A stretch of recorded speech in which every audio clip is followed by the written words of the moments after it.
Hello student, स्वागत है आप सभी का आज के इस सेशन में। स्टार्ट करते हैं आज की खबरों को। आज आपको स्क्रीन पे एक मूवेबल चीज़ दिखाई दे रही है। आप लोगों में से जो कोलकाता का नहीं होगा वो भी इस चीज़ को जानता होगा कि कोलकाता जो है अपने ट्राम के लिए बहुत ज़्यादा फेमस है। ठीक है, ट्राम एक ऐसा व्हीकल जो कि रेल और बस का आप कह सकते हैं कि मिक्सचर है। इसका साइज़ जो है अगर आप देखेंगे तो बस के जैसे है। ठीक है, और इसके जो चलने के प्रोसेस है आप देखेंगे नीचे जो है पटरियाँ बिछाई हुई हैं, तो ट्रेन के जैसे होता है ये। ठीक है, तो इसे ट्राम कहा जाता है। तो बेसिकली बच्चे पहली जो न्यूज़ है आज की आपकी वो इसी से रिलेटेड, ट्राम से रिलेटेड है। और न्यूज़ ये है कि कोलकाता सरकार ने डिसीजन लिया है, पश्चिम बंगाल सरकार ने डिसीजन लिया है कि कोलकाता में जो आपके ट्राम सर्विसेज हैं इसे बंद कर दिया जाएगा। और कोलकाता की अगर बात करें तो आज 2024 में यहाँ पे ट्राम सर्विस चल रही है। और ये बच्चे भारत का इकलौता ऐसा शहर बचा हुआ था कि जहाँ पे ट्राम सर्विस चलाई जा रही थी। ठीक है, तो अभी जो है 2024 में इसे बंद करने का डिसीजन लिया गया है। और लगभग कितने साल बच्चे इसे यहाँ पे हो गए होंगे, तो लगभग जो है आपका 151 ईयर्स। ठीक है, तो 151 साल की जो सर्विसेज हैं ट्राम की वो आपकी बंद हो जाएंगी। उसके बाद में ट्राम की अगर हम बात करें तो इसका जो नाम है इसे लाइट रेल ट्रांजिट कहा जाता था, क्योंकि ब्रिटिश एरा में आपके यहाँ पे शुरू हुआ था। ठीक है, तो इसका नाम जो है लाइट रेल ट्रांजिट भी इसे कहा जाता था। और इसमें आपका एक प्रकार की प्रणाली है। ठीक है, और ये ऐसा नहीं है जैसे ट्रेन में तो आपका क्या होता है बहुत लंबी दूरी तय कर जाते हैं, इसमें ऐसा नहीं होता था। ये एक शहर में ही जो है आपका सीमित होता था। ठीक है, तो ये बच्चे ट्राम से रिलेटेड आपकी न्यूज़ है, याद रखिएगा। अब इसके हिस्ट्री से हम देखते हैं कि क्या क्या प्रश्न आपके बन सकते हैं। हिस्ट्री की अगर हम बात करें बच्चे तो कलकत्ता में 1873 में अंग्रेजों के द्वारा ट्राम की सर्विस शुरू की गई थी। ठीक है, और इससे पहले जो है आपका कलकत्ता को अगर हम देखें तो कलकत्ता के बाद मुंबई में, मद्रास, चेन्नई में, दिल्ली, नासिक, कानपुर, पटना, कोचीन और भावनगर यहाँ पे भी जो है आपकी ट्राम सर्विस बंद की शुरू की गई थी, लेकिन इन सभी जगहों में बंद हो गई है। ठीक है, सिर्फ कलकत्ता वो शहर था जहाँ पे की ट्राम सर्विस अभी भी चलाई जा रही थी। उसके अलावा अगर हम देश की पहले इलेक्ट्रिक ट्राम की बात करें तो कोलकाता और मुंबई में बहुत पहले जो है 1895 में इनकी शुरुआत की गई थी, जो कि आपकी 1953 में बंद हो गई थी। ठीक है, तो कोलकाता की जो आपकी ट्राम है इसके हिस्ट्री के बारे में थोड़ा सा याद रखिएगा। और ये ट्राम सर्विस अब आपकी वेस्ट बंगाल सरकार ने बंद करने का डिसीजन लिया है। अगली जो आपकी न्यूज़ है, एक डे आपका बहुत इंपॉर्टेंट डे जो बहुत ज़्यादा एग्जाम में पूछा जाता है, world tourism day. World tourism day आपका सितंबर 27 को आता है, याद रखिएगा। और इस दिन हमारे जो अभी वर्तमान में टूरिस्ट मिनिस्टर है यानी कि पर्यटन मंत्री हैं गजेंद्र सिंह शेखावत के द्वारा मिनिस्ट्री ऑफ टूरिज्म के द्वारा एक नई पहल की शुरुआत की गई है। पहल का नाम है आपका पर्यटन दीदी या फिर आपका पर्यटन मित्र। ठीक है, तो ये बेसिकली जो आपकी इनिशिएटिव है इन्हें स्टार्टिंग में 6 जगहों पे चलाया जा रहा है। तो हमारे देश की कौन सी 6 जगह हैं, ये जो कौन कौन से पर्यटन स्थल हैं, ये आपका ओरछा है मध्य प्रदेश, गांडीकोड़ा है आंध्र प्रदेश में, बोधगया बिहार में, आइजोल मिजोरम में, जोधपुर आपका राजस्थान में, श्री विजयपुरम यानी कि पोर्ट ब्लेयर आपका अंडमान निकोबार में। तो इन 6 जगहों को चुना गया है इसके लिए। और इसका जो उद्देश्य है, ये जो आपका इनिशिएटिव है इसका उद्देश्य क्या है, भारत में सबसे अधिक देखे जाने वाले स्थलों पर पर्यटकों के अनुभव को बढ़ावा देना। ठीक है, मतलब कि उनके क्या यहाँ पे एक्सपीरियंसेस रहे हैं, ठीक है, वो जो है आपका किया जाएगा। और इसके लिए ज़रूरी नहीं है कि कोई गवर्नमेंट ऑफिसर ही लगेगा या गवर्नमेंट कोई एम्प्लॉय लगेगा, और जो भी अपने इन जगहों को प्रमोट करना चाहता है, इसके बारे में तो थोड़ा सा चीज़ों को बताना चाहता है, बढ़ावा देना चाहता है, वो खुद भी जो है इसे कर सकता है। मतलब आप भी जो है पर्यटन दीदी या फिर पर्यटन मित्र बन सकते हैं, अपने शहरों के बारे में, अपनी जगह के बारे में लोगों को अच्छी अच्छी बातें बता सकते हैं। ठीक है, ये हो गया आपका पर्यटन मित्र। अगला एक स्टेट है, ये है आपका मिज़ोरम। देखिए पहले मिज़ोरम को बच्चे नक्शे पे देख लेते हैं, हम बहुत कम जो है इन स्टेट को देखते हैं। देखिए मिज़ोरम की अगर हम बात करें, ये बच्चा आपको मिज़ोरम दिख रहा है। ठीक है, ये आपका मिज़ोरम है। मिज़ोरम आपका एक नॉर्थ ईस्टर्न स्टेट है इंडिया का। इसके बाउंड्री शेयर होती है त्रिपुरा से, उत्तर में देखेंगे असम, दक्षिण में देखेंगे दक्षिण और पश्चिम में देखेंगे बांग्लादेश है, पूरब की तरफ आपका म्यांमार है। ठीक है, और यहाँ पे अगर उत्तर पूर्व में देखेंगे तो यहाँ पे आपका मणिपुर है। ठीक है, तो ये आपका मिज़ोरम है। और मिज़ोरम में अगर हम बात करें तो मिज़ोरम के जो गवर्नर है बच्चे, मिज़ोरम जो राज्यपाल है, मौजूदा राज्यपाल, इनका नाम था है अभी भी हरिबाबू कंबनपति। ठीक है, हरिबाबू कंबनपति जो है यहाँ के राज्यपाल थे, लेकिन इनका स्वास्थ्य खराब होने के कारण इन्होंने राज्यपाल के पद से अभी क्या लिया है, छुट्टी ली है। ठीक है, तो राज्यपाल का पद जो है यहाँ पे खाली था, इसीलिए जो बच्चे त्रिपुरा के राज्यपाल है, त्रिपुरा के राज्यपाल कौन है, इंद्रसेना रेड्डी, इन्होंने मिजोरम का अतिरिक्त कार्यभार संभाला है। ठीक है, तो त्रिपुरा के राज्यपाल याद रखिएगा, इंद्रसेना रेड्डी नाम है इनका, और जो मिजोरम के राज्यपाल हैं उनका नाम है हरिबाबू कंबनपति, इन्होंने जो है छुट्टी ली हुई, इसीलिए जो है मिजोरम का अतिरिक्त कार्यभार कौन संभालेंगे, इंद्रसेना रेड्डी संभालेंगे। ठीक है, तो दोनों को ही याद रखना आपको, मिजोरम भी याद रखना है और आपको त्रिपुरा भी याद रखना है। उसके अलावा अगर हम बात करें मिजोरम के सीएम की, तो इनके जो सीएम जब आपके यहाँ पे चुनाव हुए थे दिसंबर 2023 में, बहुत ज़्यादा पुराना नहीं हुआ है, दिसंबर 2023 में जब यहाँ पर रिजल्ट आया था तो एक नई पार्टी यहाँ पे चुनाव जीती थी। ठीक है, और उसके जो लीडर है लालदोमा, ये जो है अभी वर्तमान में क्या है, यहाँ के चीफ मिनिस्टर हैं। ठीक है, तो ये भी आपको याद रखना है, चीफ मिनिस्टर का नाम भी याद रखना है और आपको राज्यपाल का नाम भी याद रखना है, जिनकी तबीयत खराब हुई है और जिन्होंने पदभार संभाला है, दोनों का ही। अगली जो न्यूज़ है वो है आपकी स्टेट से, एक और स्टेट है केरला, और केरला ने क्या किया है, एक सूची में टॉप किया है बच्चे। ठीक है, केरला अधिकतर जो है इसके रिजल्ट अच्छे ही आते हैं हर जगह, है ना, हर जगह ये वो बच्चा है क्लास का जो कि हर सब्जेक्ट में 100 में से 99 नंबर लेकर के आता है। केरला प्रजा फाउंडेशन के द्वारा भारत के कई शहरों में किए गए 2 वर्षीय अध्ययन शहरी शासन सूचकांक में आपका केरला ने प्रथम स्थान हासिल किया है। ठीक है, तो शहरी शासन सूचकांक याद रखिएगा, अर्बन गवर्नेंस इंडेक्स में केरला ने पहला स्थान हासिल किया है। उसके अलावा बच्चे क्या है, राज्य को विभिन्न मानदंडों पर संभावित 100 में से 59.31 अंक प्राप्त हुए हैं, जबकि ओडिशा 55.10 अंक के साथ में दूसरे स्थान पर रहा है। ठीक है, तो ओडिशा जो है ये काफ़ी बच्चे आप लोग कह सकते हैं कि केरला के लिए तो हम लोग चौंकेंगे नहीं, अधिकतर ऐसी चीज़ों में जो है आपका केरला क्या है, पहले नंबर पे ही रहता है। लेकिन ओडिशा को देखिए बच्चे, ओडिशा जो है आपका अर्बन गवर्नेंस में, ठीक है, अर्बन गवर्नेंस में जो है आपका दूसरे नंबर पे है। इसके अगर टोटल स्कोर देखेंगे तो बहुत ज़्यादा अंतर नहीं है, सिर्फ 4 नंबरों का अंतर है। 59.31 जो है आपका केरला ने लाए हैं और ओडिशा ने 55.10 नंबर लाए हैं। ठीक है, तो 2 साल तक ये आपका सर्वे हुआ था, अभी जो है आपका सर्वे का रिजल्ट आया है। तो शहरी शासन सूचकांक में केरला आपका पहले नंबर पे है, दूसरे नंबर पे आपका ओडिशा है। तो मुझे लगता है कि यहाँ से केरला तो इतना ज़्यादा इंपॉर्टेंस नहीं है, लेकिन ओडिशा का बच्चे काफ़ी इंपॉर्टेंट है। ठीक है, तो ओडिशा को याद रखिएगा, दूसरे नंबर वाला आपको पूछा जा सकता है कि दूसरे नंबर पे आपका कौन है। अगली जो आपकी न्यूज़ है ये है अवार्ड से रिलेटेड। आईफा अवार्ड के बारे में हमने पढ़ा था, इस बार जो है आपका ये जयपुर में हो रहा है। ठीक है, और थोड़ा सा आईफा अवार्ड की अगर हम बात करें, ये आपका 2024 का है, ये 2024 का है। ठीक है, आईफा अवार्ड की अगर हम बात करें तो ये एग्जाम में पूछा जाता है बच्चे, है ना। अब आपका जो आरआरबी जेई का एग्जाम है या फिर आरआरबी के जो बाकी एग्जाम्स है, वहाँ पे अगर आप लोग देखेंगे तो ऐसा नहीं होता है, बहुत कम ऐसे एग्जाम होता है कि जहाँ पे सिनेमा के दुनिया को थोड़ा सा मतलब साइड रखा जाए। ये आपके एक्टर एक्ट्रेसेस हो गई, ठीक है, कोई पुरस्कार हो गया, ठीक है, कोई फिल्म हो गई, कोई कॉन्ट्रोवर्सी हो गई, किसी ब्रांड एम्बेसडर हो गए, इस तरीके के प्रश्न यहाँ पे खूब सारे बनते हैं। ठीक है, तो ये अवार्ड भी आपका एक इंपॉर्टेंट अवार्ड है और 2024 के जो अवार्ड हैं वो अनाउंस हो चुके हैं। तो देखते हैं कि किस किस को क्या मिला है। ठीक है, देखेंगे सबसे पहले है आपका बेस्ट फिल्म का। बेस्ट फिल्म मिला है एनिमल को, इसको टोटल 5 पुरस्कार मिले हैं। Animal best film.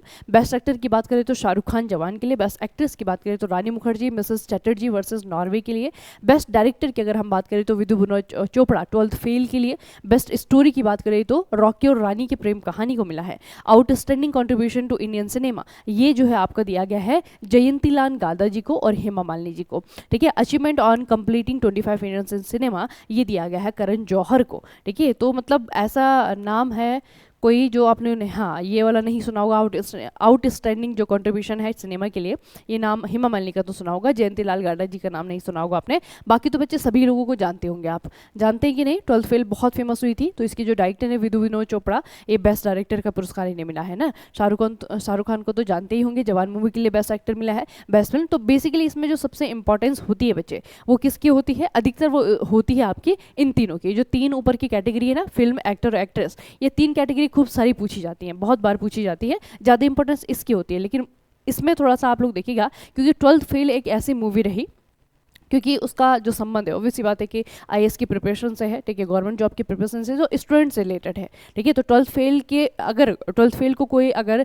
उससे सराहा गया है, उसे जो है आपका कॉमर्शियल कोई अवार्ड दिया गया है, तो वो भी इंपॉर्टेंट है। ठीक है, तो यहाँ पे मैं कहूँगी कि तीनों के अलावा आपको एक और ऑप्शन याद रखना है, वो है आपका बेस्ट डायरेक्टर का। ठीक है, तो बेस्ट डायरेक्टर आपको याद रखना है विधु विनोद चोपड़ा जी को दिया गया है 12th फेल के लिए।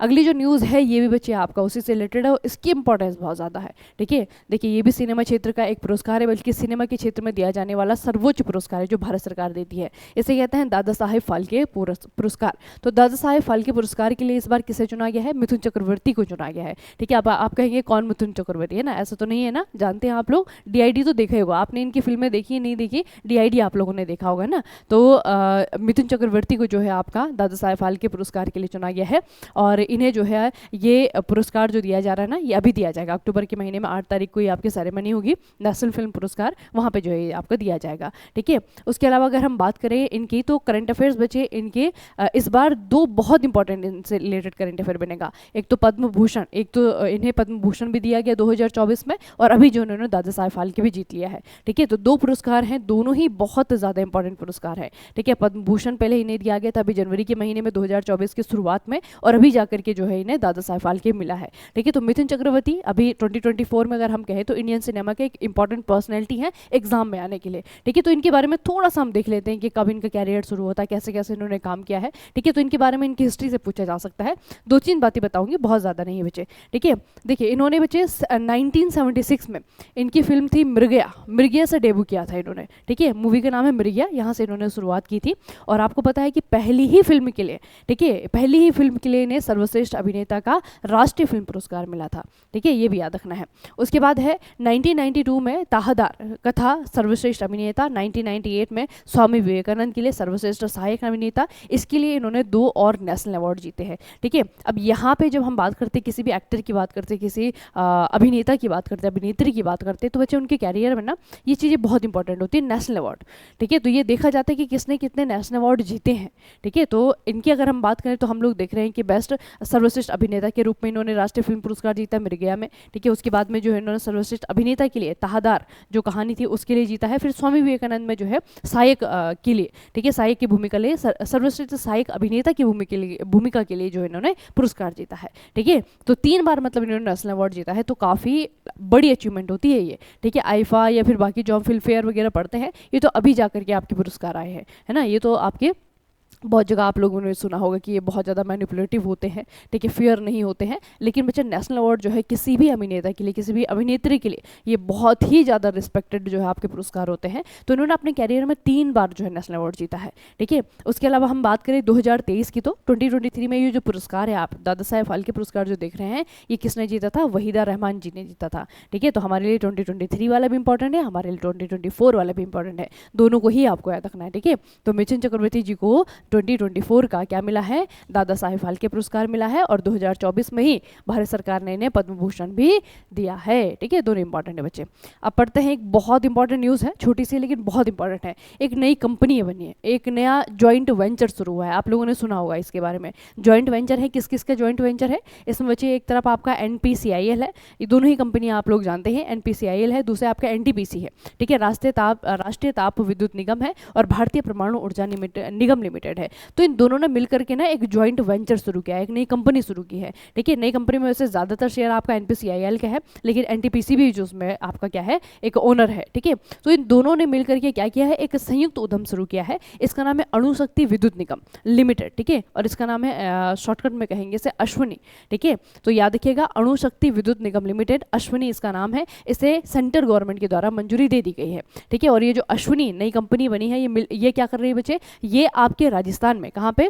राजस्थान के माही बसवाड़ा में 700 मेगावाट के 4 परमाणु ऊर्जा संयंत्र बनाने के लिए तैयार है। ठीक है, तो NPCIL NTPC की एग्रीमेंट हुई थी, मैंने आपको बहुत पहले पढ़ाया था, दोनों का जो है आपका समझौता हुआ था, दोनों ने समझौता करके एक जॉइंट वेंचर नई कंपनी बनाई है। नई कंपनी का नाम है अश्विनी अणुशक्ति विश्व विद्युत निगम लिमिटेड, इसका नाम है, अश्विनी शॉर्टकट में याद रखेंगे। और ये कंपनी जो है 4 नए परमाणु रिएक्टर बनाने जा रही है, कहाँ पे? राजस्थान के माही बसवाड़ा क्षेत्र में। ठीक है, इसकी कैपेसिटी कितनी होगी? लगभग 700 मेगावाट की कैपेसिटी होगी इसकी। ठीक है, तो ये जो है बहुत इंपॉर्टेंट न्यूज़ है, खास करके जब हम PSU की कोई भी न्यूज़ पढ़ते हैं तो बहुत इंपॉर्टेंट होती है, मैकेनिकल इंजीनियर्स के फील्ड से होती है ना, या इंजीनियरिंग के किसी भी फील्ड से होती है, तो उस प्रकार की न्यूज़ हमारे लिए बहुत इंपॉर्टेंट होती है बच्चे। तो यहाँ पे याद रखिएगा कि गवर्नमेंट ऑफ इंडिया ने इसे अप्रूव्ड कर दिया है।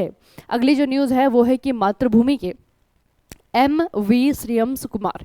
इन्हें देश में समाचार पत्रों, पत्रिकाओं और पत्रिकाओं के प्रकाशकों की शीर्ष संस्था यानी कि इंडिया न्यूज़पेपर सोसाइटी INS, आप लोगों ने देखा होगा कई बार INS का फुल फॉर्म क्या है? इंडियन न्यूज़पेपर सोसाइटी है। ये बच्चे हमारे देश में जितने भी न्यूज़पेपर हैं, जितनी भी आपकी मैगजीन आती हैं, जितने भी आपके पब्लिशर्स हैं, उन सभी का क्या है? ग्रुप है, ठीक है, सर्वोच्च संस्था है। और इसके हेड के रूप में किसे चुना गया है? ये चुना गया है M.V. श्रीयंश को, ठीक है। तो ये एक इंपॉर्टेंट अपॉइंटमेंट है।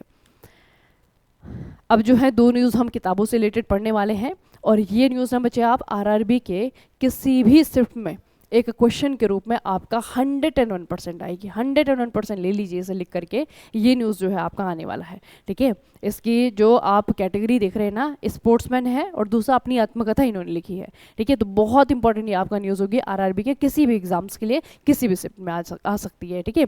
देखिए ब्रायन लारा बहुत ही फेमस बच्चे वेस्ट इंडीज़ के क्रिकेटर है, और इन्होंने अपनी नई किताब का नाम है लारा द इंग्लैंड क्रॉनिकल, ठीक है। लारा द इंग्लैंड क्रॉनिकल है। इसमें अपने अविश्वसनीय क्रिकेट सफर को बयां किया है। इसका मतलब क्या है? कि इनकी आत्मकथा है।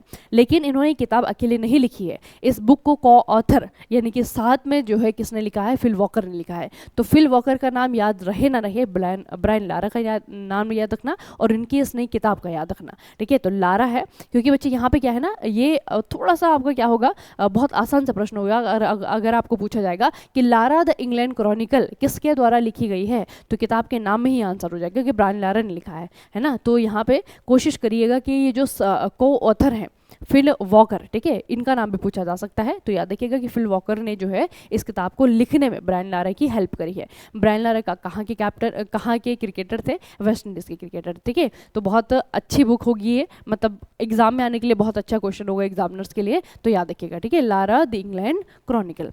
अगली भी आपकी एक बुक है। वैसे ये बुक हम बहुत बार पढ़ते हैं, बस बुक थोड़ी सी चर्चाओं में है। किस वजह से चर्चाओं में है बच्चे? आप लोग किरण बेदी जी को जानते हैं।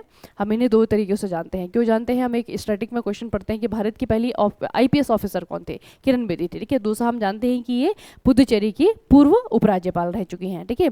तो किरण बेदी की एक बुक है जो बहुत ही फेमस बुक है, नाम है फेयरलेस गवर्नेंस, ठीक है। तो फेयरलेस गवर्नेंस के बारे में जो है एक न्यूज़ है। ये किताब इनकी है, बहुत बार एग्जाम में आ भी चुकी है, फेयरलेस गवर्नेंस करके, ठीक है, इनकी किताब है। तो अभी क्या इसके बारे में न्यूज़ आई है कि इसका एक फ्रेंच ट्रांसलेशन किया गया, ठीक है, फ्रेंच भाषा में इसका अनुवाद किया गया, और उसका जो फ्रेंच अनुवाद है वो अभी जो है आपका रिलीज हुआ है, ठीक है। तो ये इसके बारे में न्यूज़ है। तो पौंडीचेरी विश्वविद्यालय के फ्रेंच विभाग के पूर्व विभागाध्यक्ष S. पन्नीर सेल्वम, ठीक है, S. पन्नीर सेल्वम, इनके द्वारा जो है इस किताब को क्या किया गया है? फ्रांस में फ्रेंच लैंग्वेज में इसे ट्रांसलेट किया गया है, ठीक है। तो यहाँ पे आपकी किताब का नाम इंपॉर्टेंट है, आपको याद रखना है। फेयरलेस गवर्नेंस किसके द्वारा लिखी गई है? ये आपकी किरण बेदी की बुक है, ठीक है, किरण बेदी जी के द्वारा इसे लिखा गया है। अगली न्यूज़ है, ये हुआ तो नहीं, ये होने वाला है। भारत का पहला ऑक्सीजन बर्ड पार्क, ठीक है, इसका उद्घाटन किया जाएगा नितिन गडकरी के द्वारा, जो हमारे सड़क और राजमार्ग परिवहन मंत्रालय के मंत्री हैं उनके द्वारा, ठीक है। तो भारत का जो पहला ऑक्सीजन बर्ड पार्क है, पूछा जाएगा कहाँ पे बना है ये महाराष्ट्र के नागपुर में जामथा के पास में जो है आपका बना है। नागपुर, हैदराबाद और मुंबई कोलकाता राजमार्गों के जामथा चौराहे पर राजनीतिक रूप से जो है आपका ये रणनीतिक रूप से स्थित है, ठीक है। तो ये आपको दिख रहा है ना बच्चे, अगर आप यहाँ पे देख सकते हैं इसे, थोड़ा सा फोटो इसका क्लियर मुझे मिला नहीं, ये आपका नेशनल हाईवे के बीच में है, ठीक है। तो पहला ऑक्सीजन बर्ड पार्क है, और इसका उद्घाटन कौन करेंगे? नितिन गडकरी जी इसका उद्घाटन करेंगे, ठीक है। अभी ऑक्सीजन बर्ड पार्क जो है पहला बना है यहाँ पे महाराष्ट्र में। अभी जो है बच्चे जितने भी नेशनल हाईवेज है ना, नेशनल हाईवेज के बीच में जो आपकी कहीं पे आप लोग देखते हैं जंक्शन होते हैं, ठीक है, जंक्शन होते हैं, चौराहा जिसे हम कहते हैं, जंक्शन होते हैं, एक रोड इधर जा रही है, एक रोड इधर जा रही है ना, तो बीच में आपका बहुत सारा एरिया खाली होता है। तो उन एरिया को जो है इस तरीके से यूटिलाइज करने के लिए सरकार जो है क्या कर रही है? वो कर रही है। अभी आप लोग देख भी रहे होंगे बड़े बड़े शहरों में तो ये हो रहा है कि आपके जो रोड के किनारे वाली एरिया है ना, जो आपके जो बड़े बड़े फ्लाईओवर होते हैं, फ्लाईओवर के भी नीचे जो आपका खाली जगह होती है, तो सभी जगह जो है आपका प्लांटेशन करने की तैयारी की जा रही है, ठीक है। जो हमारे पेड़ पौधे हैं उनको जो है आपका वहाँ पे लगानी, क्योंकि खाली जगह है ना वो, वहाँ पे वो किसी का वो तो है, वहाँ पे किसी प्रकार का कंस्ट्रक्शन तो हो नहीं पा रहा है, ठीक है, मतलब होगा नहीं, है ना। ऑब्वियस सी बात है कि ऊपर अगर फ्लाईओवर है तो नीचे किसी प्रकार का कंस्ट्रक्शन है नहीं, वो गवर्नमेंट की लैंड है, ठीक है। तो वहाँ पे गवर्नमेंट उसे यूटिलाइज करने के लिए जो है इस तरीके से ऑक्सीजन पार्क बना रही है, ऑक्सीजन बर्ड पार्क बना रही है। तो पहला ऑक्सीजन बर्ड पार्क जो है आपका कहाँ पे बना है, ये महाराष्ट्र में बना है। ठीक है, महाराष्ट्र में एग्जैक्टली जगह का नाम याद रखिएगा, महाराष्ट्र के नागपुर में जामथा के पास बना है। ठीक है, तो ये बच्चे याद रखिएगा। और इसका इनॉग्रेशन जो है नितिन गडकरी करेंगे। दोबारा नहीं पढ़ाऊंगी क्योंकि ये हो गया, नितिन गडकरी ही करेंगे। ठीक है, तो जब करेंगे तो उसके बाद नहीं पढ़ेंगे इसे। ठीक है, सिर्फ इतना याद रखिएगा कि भारत का जो पहला ऑक्सीजन बर्ड पार्क है महाराष्ट्र के जामथा में ये आपका बना है। ठीक है, और हमारे नेशनल हाईवेज के बीच में उसके आसपास जो गवर्नमेंट की खाली लैंड है उसको जो है इस तरीके से यूटिलाइज करने के लिए हमारे जो ये परिवहन मंत्रालय है वो जो है कोशिश कर रहा है। ठीक है, तो ये अभी यहाँ पे बना है, धीरे धीरे आप अपने आसपास भी देखेंगे। ठीक है, इस तरीके से जो है आपका वनीकरण किया जाएगा, फॉरेस्टेशन किया जाएगा। ठीक है, ताकि जो हमारे नेशनल हाईवेज हैं उनके चारों तरफ ग्रीनरी जो है आपके बरकरार रहे। ठीक है, और गवर्नमेंट की जो खाली पड़ी हुई लैंड है उसका भी यूटिलाइज हो जाए। ठीक है, तो ये बच्चे आपका काफ़ी अच्छा इनिशिएटिव है और बहुत फ़ायदेमंद भी है ना। तो ये भी आपको याद रखना है। तो बहुत एक एक लाइन वाली आपकी आज न्यूज़ रही, याद रखिएगा इन्हें। ठीक है, और बहुत जल्दी बच्चे आपको मंथली भी करवा लूँगी मैं। मंथली रिवीजन इसलिए मैंने रोका था, एक तो समय का थोड़ा सा अभाव है आजकल, है ना। दूसरा क्या है कि हम बच्चे जब मंथली रिवीजन करते हैं ना तो थोड़ा सा डेटा का वो हो रहा था, डेटा की मेरे पास कमी थी। तो डेटा की कमी इसलिए थी क्योंकि हम जो जिन मैगजीन पे रिलायबल हैं, है ना, मैंने आपको पहले भी बताया था कि बहुत अच्छी अच्छी बुक्स होते हैं जैसे प्रतियोगिता दर्पण है ना, इनके एडिशन जब आते हैं तो वहाँ से चीज़ें आपके लिए छांट करके जो है आपकी बनाई जाती है ना। फिर अपने ही सेशन से जब मैं आपको न्यूज़ कराती हूँ तो अपने सेशन में डेली बेसिस पे आप लोग करते हैं, उसके बाद में आप वीकली रिवीजन में भी करते हैं वही क्वेश्चन। ठीक है, फिर मंथली रिवीजन में भी अगर वही क्वेश्चन करवा रही हूँ तो मुझे थोड़ा सा बेनिफिट नहीं लग रहा है उसका, है ना। तो इसलिए थोड़ा सा मैंने वेट किया कि बाकी और सोर्सेज से भी जो हमारी छूटी हुई खबरें होंगी, छूटी हुई हमारे क्वेश्चन होंगे, उनका भी कलेक्शन करके जो है आपको वो दिया जाए। ठीक है, ताकि आपको फिर बाकी सोर्सेज खुद से छानने की ज़रूरत ना पड़े। फिर ये ना हो कि आप दूसरी किताब भी लेकर के आ रहे हैं फिर वहाँ से भी जो है पढ़ रहे हैं, है ना। तो वो अच्छी किताबें हैं, अच्छी सोर्सेज हैं, तो वहाँ से भी जब आपका कलेक्शन आ जाता है फिर वहाँ से भी छांट करके जो है मैं आपको क्वेश्चन दूंगी। ठीक है, तो अभी जो है 2-3 महीने का छूट गया है, कोई बात नहीं, वो एक ही सेशन में आपका हो जाएगा। ठीक है, और कोशिश रहेगी कि अगर लाइव होगा तो देखिए संडे होगा, क्योंकि बाकी दिन ना यहाँ पे बिल्कुल भी समय नहीं है बच्चे। ठीक है, तो अगर लाइव होगा भी तो वो आपका जो है संडे को होगा, और जब डेटा मेरा तैयार हो जाएगा उसके बाद में आपका सेशन हो जाएगा। ठीक है, चलिए फिर, और make it easy mechanical mobile application पे विजिट करना ना भूले, थोड़ा थोड़ा देख करके आ जाए करोगे क्या क्या चीज़ें हैं यहाँ। दूसरा क्या है बच्चे कि अगर आपको कुछ भी चीज़ की ज़रूरत है अभी, है ना, क्योंकि अभी अब थोड़ी सी तैयारी उस पर आ गई है अभी कि स्टेगनेंट सा हो गया है ना, सब कुछ थम सा गया ऐसा लग रहा है, क्योंकि अभी पता है आपको कि जब होंगे तो सारे के सारे एग्जाम एक साथ होंगे। ठीक है, बीच में ये वाला जो आपका दौर आता है जब कुछ नहीं हो रहा है, लगता है कि बस ज़िंदगी आपकी ख़त्म है ना, ऐसा लगता है कि कोई एग्ज़ाम नहीं हो रहा है, कुछ निकल नहीं रहा है, सारी नेगेटिविटी जो है इसी समय आ जाती है। ठीक है, तो इस दौर को अगर आपने क्रॉस कर लिया या फिर इस दौर का आपने यूटिलाइज कर लिया तो वो आपके लिए बहुत बेनिफिट होगा बच्चे। बहुत सारे बच्चे ऐसे हैं अभी वर्तमान में, ये जो अभी समय चल रहा है आपका, कि देख रहे हैं बस कि क्या होगा, कहाँ होगा, कब आपका एग्ज़ाम आएगा, कब डेट आएगी नज़दीक, तब हम पढ़ना शुरू करेंगे। ठीक है, तो आपको ये नहीं करना है बच्चे। ठीक है, आपको पता है कि जिस दिन डेट आएगी उस दिन आपके माइंड में प्रेशर भी आ जाएगा कि अब इतने दिन बचे हैं, अब इतने महीने बचे हैं, क्या कैसे तैयारी करेंगे, है ना। तो इस दौर को, इस टाइम को अच्छे से यूटिलाइज़ करिए, अपना सिलेबस जल्दी जल्दी ख़त्म करिए। ठीक है, और जब आपके एग्ज़ाम की डेट अनाउंस होगी तब जो है पूरी तरीके से आप लोग तैयार होने चाहिए। ठीक है, तो इस समय, ये जो समय है ना बच्चे, ये आजकल वाला जो समय है ये थोड़ा सा आपका कैसा रहता है, नेगेटिविटी वाला रहता है। आप लोग भी बहुत ज़्यादा बोर हो जाते हैं, है ना, नेगेटिव भी हो जाते हैं, डिमोटिवेट भी हो जाते हैं। आसपास सिलेक्शन हो रहे हैं, बच्चे कहीं कोई कहीं जा रहा है, कोई कुछ कर रहा है, कोई कुछ कर रहा है, उससे आपको फ़र्क नहीं पड़ना चाहिए। अगर आपको फ़र्क पड़ना भी चाहिए तो पॉजिटिवली फ़र्क पड़ना चाहिए कि हाँ इसने किया तो मुझे भी करके दिखाना है। ठीक है, तो इस समय को आप लोग, इस समय को थोड़ा सा अच्छे से स्ट्रॉन्ग होकर के, मेंटली स्ट्रॉन्ग होकर के इसे समय को यूटिलाइज़ करिए, अपने फेवर में लाने की कोशिश करिए। ठीक है, जो बाकी बच्चों के साथ में हो रहा है वो मत होने दीजिए खुद के साथ में। ठीक है, चलिए फिर आज के सेशन को अभी समाप्त करते हैं, मिलेंगे फिर नेक्स्ट सेशन में। तब तक के लिए पढ़ते रहिए, बढ़ते रहिए, अपना खूब सारा ख्याल रखिएगा। आप सभी का बहुत बहुत धन्यवाद।